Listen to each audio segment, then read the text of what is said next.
Hey guys, good evening, Thyworm here, and today I wanted to talk a little bit about Palworld. I've been playing it all weekend, basically bought it because someone in Discord said this is a cool game, you should buy it. I didn't look much further into it, I bought it and I spent most of my weekend playing the game. So right now I clocked about 25 hours and I wanted to provide some thoughts on specifically the appeal. And I have considered four things. First of all, the marketing. Second, the consistent style that the game offers. Third, the progression in a game like this, and specifically in Palworld. And the fourth is the delivery.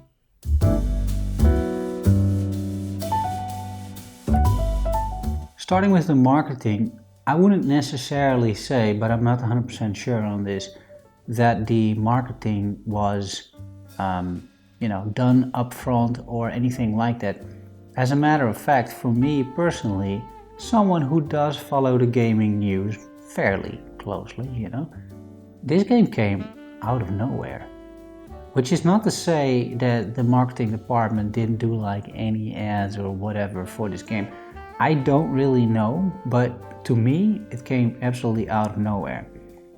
But how am I still talking about marketing? Well, that has everything to do with, I think, the tagline and sort of how genius the concept of this game is in terms of marketing. Because the marketing is Pokemon with guns, right? That is basically the marketing. Everybody is talking about this. Palworld, what is it? It's Pokemon with guns. You see the cover of Palworld, it's Pokemon with guns. And Pokemon with guns, as it turns out, is a very appealing thing. But I think the sort of concept here is gold, apparently. Appeals to a lot of players, and that is one of the main reasons that people got into it. I think it's very hard to predict, honestly, if something like that actually happens. It's like trying to predict if a video goes viral. There are ingredients, right, for a video going viral, but all in all, I think it's hard to predict with these kinds of sort of cute, fairly small indie games. Sometimes they just blow up, right? Among Us had this, Vampire Survivors, and now Palworld. And I don't think you can pinpoint some specific things apart from the initial appeal and a bunch of streamers and influencers playing this game without getting paid for it, and I think in a substantial number of cases as well. They just like the concept, they want to try it out, and there's a lot of follow-up. And that's how you reach apparently 1.2 million concurrent players. I think that's a picture I saw, that's crazy.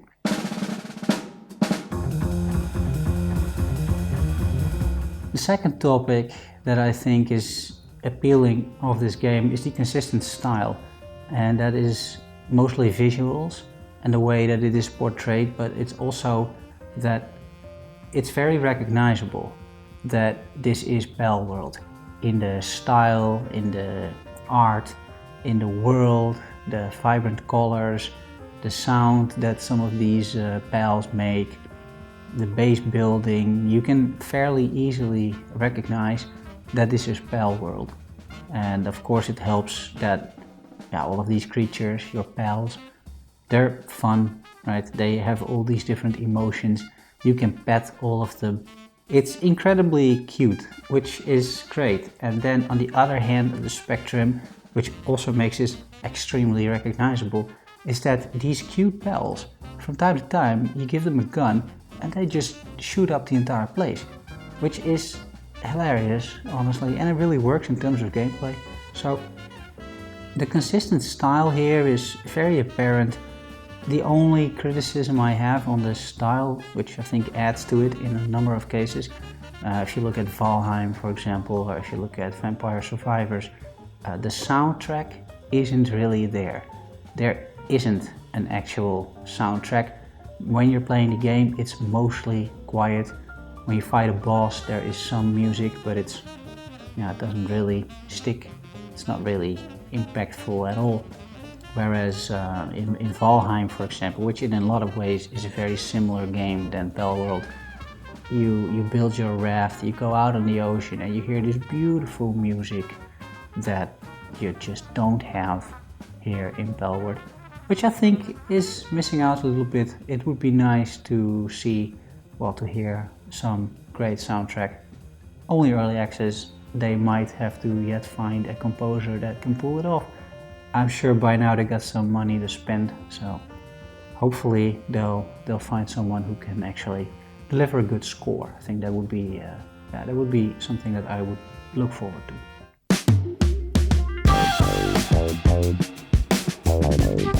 Third topic I wanted to dive into was progression. Progression in games like this is always there. I think it's one of the most appealing aspects of survival games, of crafting games. And progression here is both the instant gratification. For example, when you capture a pal, you have it in your inventory, you can put it immediately in your party, summon it, it will fight by your side. It works incredibly well. But there's also the sort of, postponed or sort of long form gratification where it takes significantly longer to achieve your goals. But then once you do, it feels very satisfying. Examples of those are, for example, condensing your pals, which just takes an incredibly amount of grinding because the first level of condensing is still okay, you only need 4. Second level you need 16. Afterwards, I don't know actually how many you need, but you'll easily have to capture 100 plus pals of the same type in order to get your own pal to level 4. And then you have 5 pals in your party, you have up to 20 pals per base. So if you want to max all of those pals out, you're up for a significant grind. I think another long form gratification there is for example, the base upgrades. You start out with a very small wooden base with a single bed in it and some straw pall beds so that the pals can sleep as well. And over time you change your entire base. It goes from wood to stone probably, from stone to metal, from metal to refined metal. You make so many more applications that you can use, many more upgrades. And it is just your typical base building, somewhat survival. There's hardly any survival elements, to be honest. It's mostly crafting, world building, building your base, capturing your pals, the gacha, gotta catch them all kind of feeling is definitely in there. And it's great. And it just really contributes to this idea that you're achieving something, which is visual in terms of your base. It is noticeable in combat because you get much stronger, your pals get much stronger, and because it's a leveled world, meaning that the world doesn't scale with you, it just has set levels. I think that also incredibly helps, especially because if you have a world that scales with you, like in Skyrim, let's say, you never really feel that you have gained much, or in Diablo 4, right, for that matter. You never really feel that you've become stronger because everything else around you is stronger as well. Whereas here in the starting area, you walk into a level 38 mammoth and you wouldn't even try typically to try and engage, but you could. And you will notice that this guy's gonna kick your ass. But then, 20 hours later, let's say you are level 35, you got a bunch of pals that are 35, and then you take on a mammoth with a handgun or an assault rifle. And then all of a sudden you're able to kill him, he becomes your pal as well. It's great. And this form of progression, I think, adds a lot of value to a game like this. And it's very well executed. I think they did a great job there. There's another type of progression that I could really appreciate in Palworld, which is the world. So on the one hand you have the pals, the other hand you have the world, and the world is static, as I understand it. So every world looks the same. It's a handcrafted world. It's not randomly generated. Some of the places are randomly generated, like the dungeons and the inside of the dungeons, but the world mostly is static. But it's a beautifully crafted world. you really want to explore this world, and you are rewarded for doing so. You meet merchants, you meet other villagers that sell you stuff sometimes, or that have some issues of their own. You meet all these types of bosses that you can defeat for once more progression points in your tech tree. It's yet another layer of progression. And I think the final layer of progression that for me was also very noticeable were the pals itself. Meaning that at the start of the game, especially when building your base and when crafting, you have to do a lot of things yourself. But over time, you capture more and more pals that are getting better and better at all of these different tasks that you can have them do, like cutting wood or mining stone or ores or other things.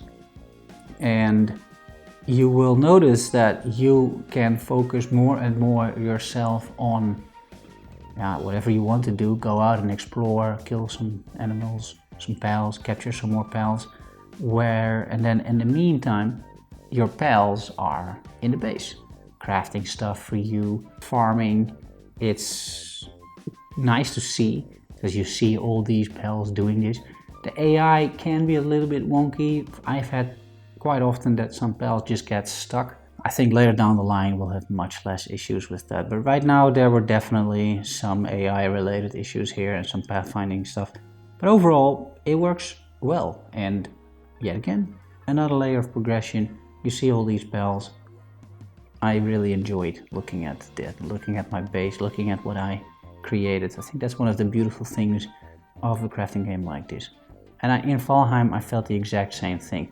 Like you go out, you go into the world, you do all this crafting and mining and gathering and whatnot.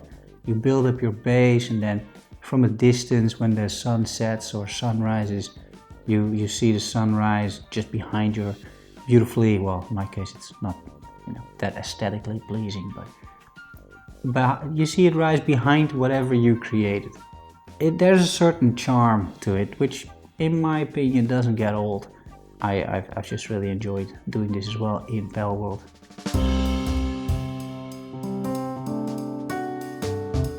Last but not least, the delivery, meaning did they actually deliver on the promise Pokemon with guns? And I'm aware that some people had different expectations. I understand that. I had basically no expectations. I just thought, oh, cute fluffy animals with guns. That sounds like fun and a bit of base building. And that is exactly what it is, basically. It's like Valheim with animals and guns.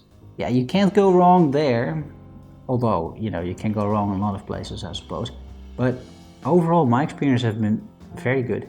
And I think the game is quite polished. It's only in early access. They've delivered a ton of value for the 24 or so euros I paid for this game.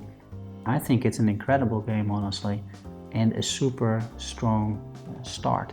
So all in all, Palworld, incredibly solid foundation, and I'm just honestly really curious what else they have in store in the future. Hopefully they're not going to take as long as Valheim did with all of their updates. That took ages before we got something new, because they were completely overwhelmed with the popularity. I can see that something similar might happen to Palworld, because in a lot of ways it's a very similar story and it's a very similar game. But hopefully they can scale up their studio a little bit faster and deliver on that value. I think honestly the foundation is a lot more solid than Valheim had. When I'm looking at the number of pals already available, it's 111, that's a lot, right? And also the number of decoration that you can unlock. I don't know the actual number, but there's countless sets of decorations that you can unlock, and then each set consists of like 4 different, antique lamps or something.